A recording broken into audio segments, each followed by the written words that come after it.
गुरु के ज्ञान का टीका मेरे मस्तक पे लग जाए, मैं ना सोचूं न कुछ समझूं, गुरु ज़ेहन में बस जाए, गुरु ज़ेहन में बस जाए। अरहंत वीतराग परमात्मा निर्गुण सदगुरुदेव आगम वाणी को भाव वंदन। बोधि प्रदाता पूज्य विराट गुरुदेव पूज्य वैभव श्री जी महाराज साहब को वंदन नमन। उपस्थित सभी भव्यात्माओं की भव्यता को प्रणाम। जय हो। हम सभी सामायिक विज्ञान की ये पुस्तक पढ़ रहे हैं। समय का विज्ञान, सामायिक का साइंस, सामायिक का अभ्यास और सामायिक की समझ सबसे बड़ी चीज है।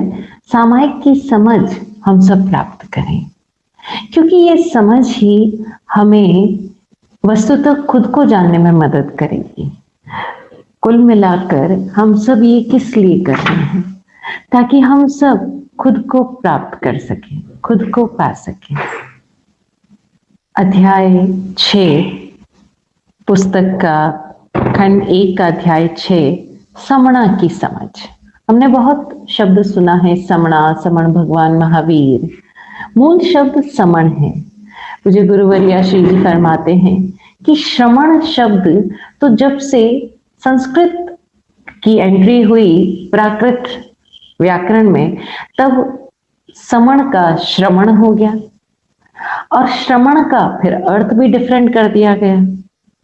लेकिन मूल शब्द जो है वो समण संस्कृति है, क्योंकि ये सब समणोपासक थे, समणा के उपासक थे। समण जो साधु के लिए प्रयुक्त होता है शब्द समण, तो समण के उपासक नहीं थे, समणा के उपासक थे। समणा यानी समता, सम्यक्त्व, जिसकी अभी हमने अध्याय 5 में बहुत अलग अलग आयामों से समझ प्राप्त करने की कोशिश की। तो शब्द प्रयुक्त होता है समणे महावीरे प्राकृत में। तो समण महावीर ये जो शब्द आता है, समण महावीर, तो समण यानी जो समता की साधना कर रहा है, और समणोपासक यानी समणा का जो उपासक है। तो हम यहाँ समणा की समझ प्राप्त कर रहे हैं। पुस्तक में पेज नंबर 112 112 समणा की समझ। समणा शब्द का अर्थ है आत्मा का समभाव में रहना। जब आत्मा न पक्ष में होता है न विपक्ष में, उसे समभाव कहते हैं। परंतु इस स्थिति में भी वो गतिहीन या जड़ नहीं होता। ये हमें समझने की बहुत ज्यादा जरूरत है। अक्सर हम यंगस्टर्स के मुंह से सुनते हैं, महाराज अगर हम ऐसे नहीं करेंगे फिर तो लाइफ बड़ी बोरिंग हो जाएगी, फिर तो लाइफ बड़ी रिजिड हो जाएगी। ऐसा नहीं है। एवरी मोमेंट हम मोशन में हैं, एवरी मोमेंट हम कुछ ना कुछ सीख रहे हैं, ग्रो कर रहे हैं। हम समणा में हैं, इसका अर्थ ये नहीं है कि हम रिजिड हो गए, जड़ हो गए, या हम मोशनलेस हो गए। अभी भी हम गतिशील हैं। आंखें देखती हैं, कान सुनते हैं, वह सब कुछ अनुभव करता है, मगर वह उस झूठे कल्पित सुख दुख में उलझता या बंधता नहीं। हम फिर समझें कि जब आत्मा न पक्ष में होता है न विपक्ष में होता है, उसे संभाव कहते हैं। लेकिन इस स्थिति में भी वो न जड़ होता है न गतिहीन होता है। ऐसा नहीं है उसने अपने आंख बंद कर ली, नाक बंद कर लिया, कान बंद कर लिया, उसे कोई स्मेल ही नहीं आ रही। स्मेल आ रही है, लेकिन उस स्मेल को वो सुगंध और दुर्गंध, उस गंध को वो सुगंध या दुर्गंध इनमें नहीं बांटता। गंध गंध जैसी है, स्वाद है, मीठा भी है, खट्टा भी है, कड़वा भी है, कसेला है, हर स्वाद का आनंद ले रहा है। गतिहीन नहीं है, गतिशील है। आंखें देख रही है, कान सुन रहे हैं, वो सब कुछ अनुभव कर रहा है, लेकिन वो झूठे कल्पित सुख दुख में उलझता या बंधता नहीं है। ऐसे साधक को समण कहा जाता है। और इस स्थिति को प्राप्त करने की प्रक्रिया को सामायिक कहते हैं। इस स्थिति में पहुंचना, आप आनंद में जी रहे हो, आपको ठंडा खाना मिला, आनंद, गरम मिला, आनंद, बिना नमक का मिला, मस्त, नमक का मिला, मस्त। इस तरह से जीने को सामायिक कहते हैं। गति अनंत वीर्य आत्मा का स्वभाव है, अतः उसे यानी गति को धर्म कहा गया है। गई लक्षणों धम्मो, सूत्र क्या है? गई लक्षणों धम्मो। गति जब किसी से उलझे बिना या किसी को बाधित किए बिना स्व में यानी स्वयं में होती है तो वह स्थान में न होकर समय में होती है। मतलब वो बिल्कुल स्वभाव में चल रही है, तो फिर उसके कोई डायमेंशंस नहीं होते, क्योंकि वो कहीं उलझ ही नहीं रही है। तो वह स्थान यानी आकाश में नहीं होती, वो सिर्फ समय में होती है, यानी टाइम फेज में होती है। अतः कहा जा सकता है कि साधक द्वारा समय में यात्रा को समकितपन देने का पुरुषार्थ ही सामायिक है। यानी जो उसकी जर्नी है उसको आकाश में ना होकर सारे डायमेंशंस जहां खत्म हो जाते हैं, केवल समय का डायमेंशन रह रहा है, उस स्थिति में पहुंचाने का पुरुषार्थ ही सामायिक है। और वो कब होगा? जैसे जैसे साधक समकितपने का अभ्यास करता जाएगा। सामायिक में पुद्गल शरीर द्वारा होने वाली यात्रा स्थान में रुक जाती है।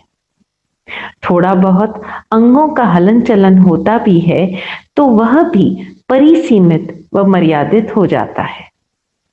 तात्पर्य ये है कि आत्मगति तो रुकती नहीं है, किंतु शरीर मूर्छा से अलिप्त होने के कारण शरीर द्वारा होने वाली प्राकृत गति में भी साधक लिप्त नहीं होता। आत्मगति रुकती नहीं है, समझना। सामायिक में क्या होता है कि पुद्गल शरीर द्वारा होने वाली जो यात्रा है, यानी स्पेस में जो आपका मन, वचन, काया जो भी गति कर रहा है वो सब स्पेस में हो रही है। जब वो गति रुक जाती है तो केवल और केवल जो चालू रहता है कायोत्सर्ग में वो क्या है? आत्मगति। किंतु शरीर मूर्छा से अलिप्त होने के कारण शरीर द्वारा होने वाली प्राकृत गति में भी साधक लिप्त नहीं होता। थोड़ा बहुत काया का हलन चलन हो भी जाता है, लेकिन वो हलन चलन क्या है? वो इनवॉलंटरी है, मतलब अपनी तरफ से कुछ नहीं कर रहा है साधक, वो शरीर की सहज गति है, वो इनवॉलंटरी एक्शन है। जैसे उबासी आना या डकार आ जाना, ये इनवॉलंटरी, इसे साधक रोक नहीं सकता, लेकिन साधक इससे अटैच भी नहीं है, इसलिए स्पेस में गति नहीं के बराबर होती। ये स्वभाव गति ही धर्म है, जहां सब कुछ जो हो रहा है वो सहज है, आप नहीं कर रहे हो, और अगर हो भी रहा है तो उसमें आप अटैच नहीं हो रहे हो। हाय मेरे को डकार क्यों आ गई, हाय मेरे को छींक क्यों आ गई। अब छींक आ रही है तो आप पूरे सजग हो जाते हो, तो छींक आई आ गई, खांसी आई आ गई, डकार आई आ गई, जमाई आई आ गई, सहज गति है।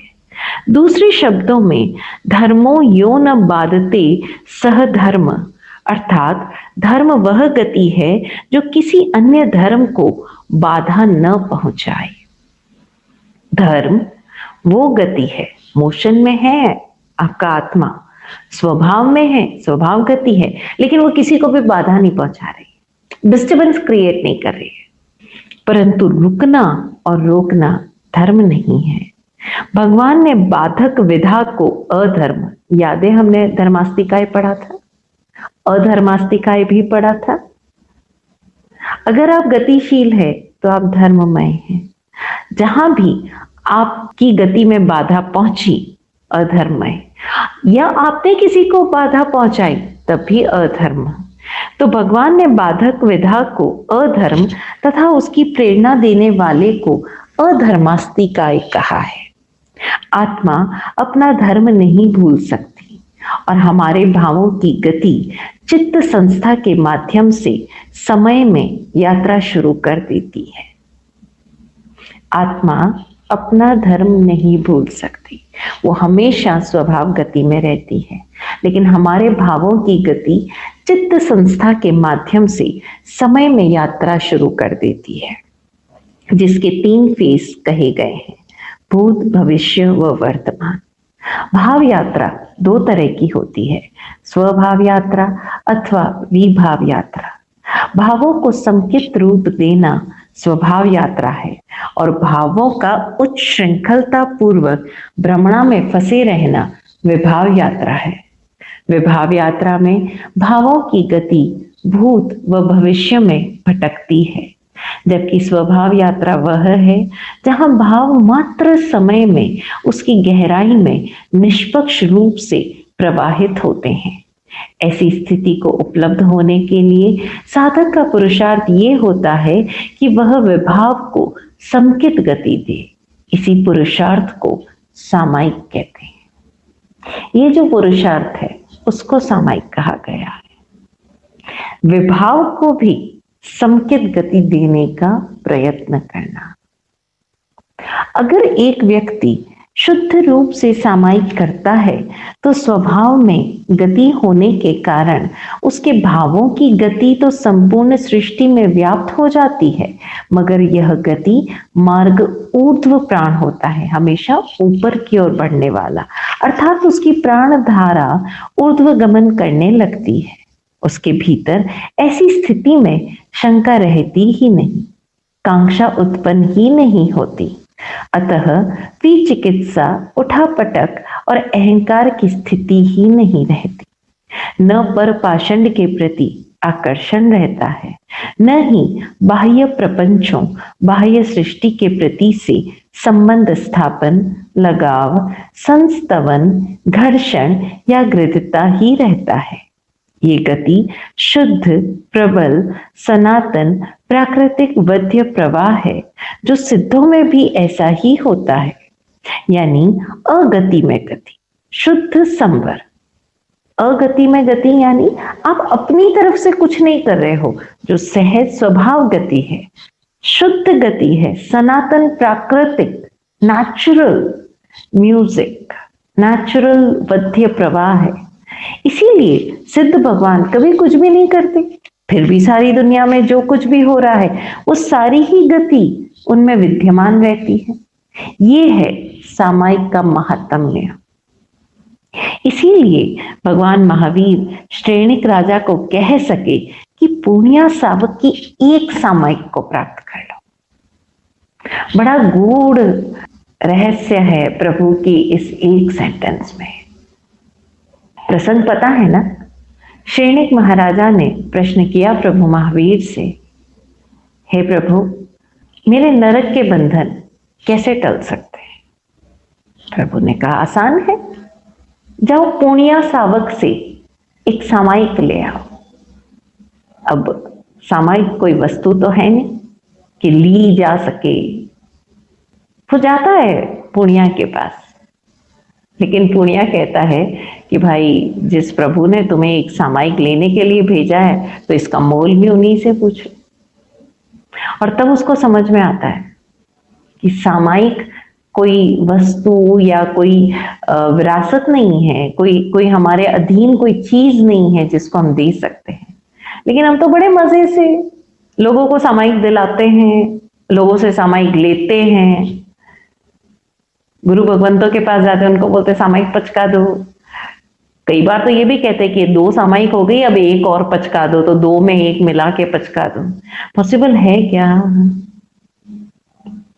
हाँ, आप गुरु भगवंतों की पर्युपासना में सामायिक करो। लेकिन हम तो सामायिक लेते हैं, देते हैं, गिनती करते हैं, बहुत कुछ कर लेते हैं, लेकिन क्या वो शुद्ध सामायिक को हम उपलब्ध हो पाते? ये लोग षट द्रव्यमय हैं, समग्र रूप से लोकाकाश स्थान आकाश में समाया हुआ है। ये पूरा की पूरा लोकाकाश आकाश में समाया हुआ है, मगर आकाश स्वयं अपने सारे द्रव्यों के साथ समय में समाया हुआ है। इसके बारे में हम डिटेल, जब हमने 6 द्रव्य किए, आकाश किया, हमने समय के बारे में जाना तब हम कर चुके हैं। इसलिए भगवान महावीर ने कहा है कि पुरुषादान्य पार्श्व कहते हैं कि लोक अनंत है। क्यों अनंत है? क्योंकि समय अनंत है। क्षेत्रफल की दृष्टि से आकाश सीमित है। अगर आप उसके डायमेंशंस को देखो तो आकाश यानी लोकाकाश सीमित है, और जो सीमित है वहां रुकावट है, वो धर्म नहीं हो सकता। और समय अनंत है, अनंत है समय, इसलिए समय गति है, समय धर्म है। इसीलिए ज्ञानी अपने ज्ञान में देखते हैं कि समय की जो समकित यात्रा है वही सामायिक है। समकित यात्रा, सहज स्वभाव गति, वो सामायिक है। ज्ञानियों ने अपने ज्ञान में देखा कि समय आत्मा में समाया हुआ है, अतः वे कह सके कि समय ही आत्मा है और आत्मा में आत्मस्थ होना ही सामायिक है। सरल शब्दों में कह सकते हैं कि आत्मा का परपाषंड से सर्वथा निस्सीहीकरण, परपाषंड, पाषंड यानी मार्ग, पाषंड यानी कुछ भी मार्ग। अगर हम स्वपाषंड कहते हैं यानी हमारा अपना स्वभाव, परपाषंड यानी दूसरों का मार्ग, दूसरों की गति, दूसरों का स्वभाव, दूसरों का चाल चलन, वो परपाषंड है। हमें स्वपाषंड में स्थित होना है, और जब हम इस परपाषंड से निस्सीहीकरण यानी खुद को डिस्कनेक्ट कर लेते हैं तो वही सामायिक है और वही समणा है। सामायिक की कोई गिनती नहीं होती, समय सीमा नहीं होती, कोई कलन नहीं होता, कैलकुलेशन नहीं होता, चलन नहीं होता, कोई परिपाटी नहीं होती, कोई पहचान नहीं होती। वस्तुतः सामायिक एक यात्रा है जो बाहर से अंदर की तरफ, स्थान से समय की तरफ मुड़ जाती है, पुद्गल से आत्मा में मुड़ जाती है, विभाव का स्वभाव में रूपांतरण हो जाता है, एक आनंदमय शून्य व्याप्त हो जाता है, एक सनातन ठहराव गति पकड़ लेता है, जहां अनंत नैसर्गिक गति प्राप्त हो जाती है। अतः हम कह सकते हैं कि कर्म कांड और धार्मिक क्रियाएं तो मात्र सृष्टि धर्म है, आत्म धर्म तो शुद्ध सामायिक ही है। चेक करें अगली बार, क्योंकि हम कई बार देखते हैं लोग ये क्लास भी अटेंड कर रहे हैं, सुन भी रहे हैं, लॉजिकली उनको समझ भी आ रहा है, लेकिन फिर भी करेंगे तो उसी तरह से। तो चेक करना ये सारी क्लासेस हम क्यों सुन रहे हैं, किस बात का डर, किस बात का भय। तो आज हमने समणा की समझ ली, और अब कल हम फिर एक चैप्टर करेंगे। आप सभी सामायिक को जाने, समय को उपलब्ध हो, यही सद्भावना हम सब गुरु कृपा से इस विज्ञान को समझ पाएं, जीवन में उतार पाएं, यही सद्भावना। मेरा ये प्रश्न था कि इस चैप्टर के लास्ट में जो बॉक्स में लिखा गया है कि भूत का मतलब बंध और भविष्य का मतलब निर्जरा, तो ये नहीं समझ में आया। अच्छा, एक्चुअली भूत का मतलब बंध का अर्थ ये है कि आपने जो भी भाव किया है ना, वो भाव किया, वो तो तुरंत सृष्टि में प्रोजेक्ट हो गया, आकाश में प्रोजेक्ट हो गया, और वो घटना बन गई। अब वो घटना एक समय में तो नहीं, अगर आपके भावों की इंटेंसिटी उतनी नहीं है तो वो एक बार में घटना नहीं बनती, वो धीरे धीरे धीरे धीरे घटना बनती है। तो घटना का आरंभ तो भूत में हो गया। जो भी आज हमारे सामने निमित्त आ रहे हैं, जो भी हम आज भोग रहे हैं, एक्चुअली हम कर्म नहीं कर रहे हैं। अभी तो हमने जो ऑलरेडी प्रोजेक्ट कर दिया है, जो ऑलरेडी हमने घटनाएं बना ली है, जो ऑलरेडी कर्म बंधन हमारा है, हम उस कर्म बंधन की निर्जराई तो कर रहे हैं। तो अभी भविष्य में निर्जराई तो होगी, बंध तो भूत में होगा और निर्जरा भविष्य में होगी। जब वो घटना पूरी घनीभूत हो जाएगी, डेंस हो जाएगी, इंटेंस हो जाएगी, तब भविष्य में वो घटना निर्जरित होगी। और सामायिक का मतलब है समणा, न भूत न भविष्य न संवरित वर्तमान, मात्र निरपेक्ष पुरुषार्थ द्वारा नए बंध, बिना किसी अपेक्षा के। अभी आप जो भी पुरुषार्थ कर रहे हो, जैसे अक्सर हम सुनते हैं ना, सामायिक करते हैं तो नरक के बंधन कट जाते हैं, सामायिक करते हैं तो पुण्य मिलता है, वो आयम बिल करते हैं तो ऐसा होता है। तो हम हर बार क्या कर रहे हैं, फिर एक नया भाव अटैच कर रहे हैं अपनी हर जो भी सहज स्वभाव रूप से हम कर रहे हैं, हर किसी में हम क्या कर रहे हैं, फिर एक नया भाव डाल रहे हैं। तो क्या कहा जा रहा है कि मात्र निरपेक्ष पुरुषार्थ द्वारा नए बंध से सहज बचाव, वो पुराने बंध से छुटकारा, निर्जरा और अंततः मोक्ष। तो जो भी घटनाएं आपने भूत में बनाई हुई है, उसकी निर्जरा तो अभी आपको करनी ही है। भविष्य में बंध आप बना रहे हो, अभी अभी बंधन होता जा रहा होता है, क्योंकि आप समय में तो जी नहीं रहे हो ना। आप पलक झपकते हो तब तक तो असंख्यात समय हो गया, आपने भाव किया, ये तुरंत वो भूत बन गया। ठहरते कहाँ है हम वर्तमान में, वो तो भूत बन गया। और भूत बन गया तो उसकी निर्जरा अभी इस समय तो नहीं होगी, आने वाले समय में ही होगी। क्लियर हुआ? एक सवाल, एक विचार ऐसे आता है कि भूत का मतलब बंध, ठीक है, तो फिर निर्जरा तो वर्तमान में हो रही है, और अगर वर्तमान नहीं है मैंने अभी हम होने नहीं दे रहे हैं ना। हाँ, वर्तमान और भविष्य दोनों में ही होगी ना, वर्तमान में भी हो रही है और भविष्य में भी। बिल्कुल बिल्कुल, दोनों में ही होगी, वर्तमान में होगी। लेकिन क्या होता है कि हम वर्तमान में इतने अटेंटिव नहीं हो रहे हैं, तो जो निर्जरा हो रही है उसके साथ साथ फिर बंद होता जा रहा है, फिर वो भूत बनता जा रहा है। और यहाँ वर्तमान एक्चुअली काम नहीं लिया गया है शब्द, भूत, भविष्य, और हम यहाँ चूंकि सामायिक की बात कर रहे हैं तो यहाँ समय की बात की जा रही है। हम जब वर्तमान देख रहे हैं तो काल खंड का एक टाइम पीरियड देख लेते हैं। वर्तमान, अभी मैं आपसे बात कर रही हूं, आपको लगता है ये प्रेजेंट है, लेकिन जब तक मेरी बात आप तक पहुंचती है तब तक तो वो पास्ट हो चुका समय। हाँ, बराबर। हाँ, तो फिर अगर वो पास्ट हो चुका तो उस अर्थ में अगर हम समझे तो वर्तमान तो है ही नहीं, सिर्फ भूत है और भविष्य है। वर्तमान है लेकिन हम उस तक नहीं पहुंच पा रहे हैं, हम मूर्छित हैं, हम प्रमाद में हैं। वर्तमान देखा जाए तो हम चूंकि सामायिक और समय को समझ रहे हैं, तो समय इतना ज्यादा माइन्यूट है कि हम इतने अटेंटिव और अवेयर हो ही नहीं पा रहे हैं कि हम समय को, एक समय को भी उपलब्ध हो पाए। आप आगे पढ़ेंगे इसमें कि हमें क्यों कहा जाता है कि तुम 2 घड़ी सामायिक में बैठो, कि अरे तुम 2 घड़ी सबसे निवृत्त होकर बैठोगे, अपने आप के साथ बैठोगे, प्रत्याख्यान करके बैठोगे, प्रतिक्रमण कर लोगे, तो उन 48 मिनट में अनंत समय आएंगे, असंख्यात समय आएंगे। किसी एक समय भी तुम खुद को उपलब्ध हो सकते हो, किसी एक समय भी तुम उस समय को जान पाए जहां ना तुम्हारा भूत रहा ना भविष्य, तुम समय को उपलब्ध हो जाओगे, उतनी उतनी तुम्हारी आत्मा मुक्त होती चली जाएगी। इसलिए बार बार प्रेरणा दी जाती है समय।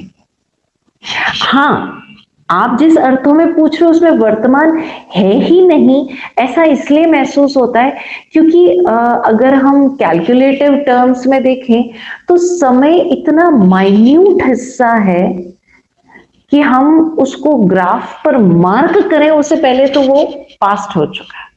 तो वर्तमान तो एग्जिस्ट करता ही है, लेकिन जो हम इतने ज्यादा फास्ट कर्म बंधन किए जा रहे हैं, तो ऐसा लगता है कि निर्जरा के लिए तो हम न जाने पता नहीं और कितना अपना भविष्य बनाए जा रहे हैं।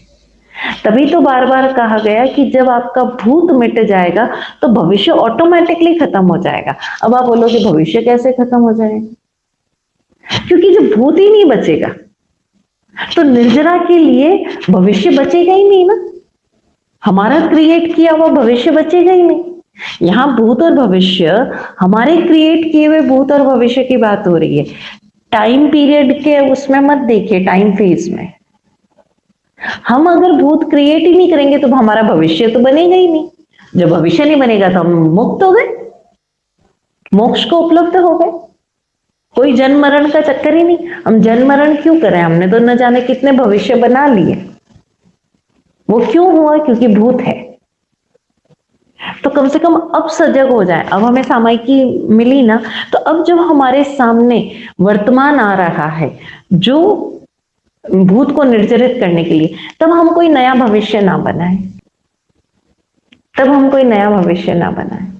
इतना हमें समझ आ जाए, इतना हमें समझ आ जाए कि जब जो मिल रहा है उसको आभार भावों के साथ ग्रहण करो, आगे बढ़ते जाओ, उलझो मत और थैंक यू। गिल्ट पे भी मत जाओ। मैं एक बात जरूर आप सबको कहूंगी, उलझो भी मत और गिल्ट में भी मत जाओ कि हाय हमने तो इतना भविष्य बना लिया, कब पूरा करेंगे।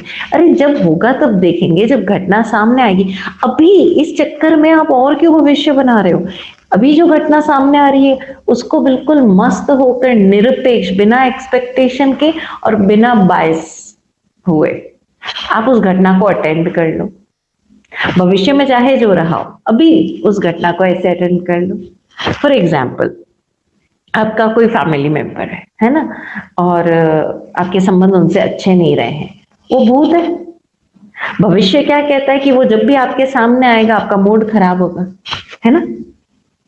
भविष्य की निर्जरा तो यही कहती है, क्योंकि आपने भूत वो बनाया हुआ है। लेकिन अब आपको समझ आ गई है, तो जब वो भविष्य वर्तमान बनकर आपके सामने आ रहा है, आप तो बड़ी मस्ती से मिले उससे। अब और जो भविष्य बना हुआ था चेंज हो गया, खत्म हो गया। क्यों? क्योंकि आपने तो कुछ किया ही नहीं, आपने तो रिस्पॉन्ड इतनी मस्ती से किया, आपने तो भूत को खुद के ऊपर हावी ही नहीं होने दिया, तो भूत भी खत्म हो गया और भविष्य भी खत्म हो गया। जय हो।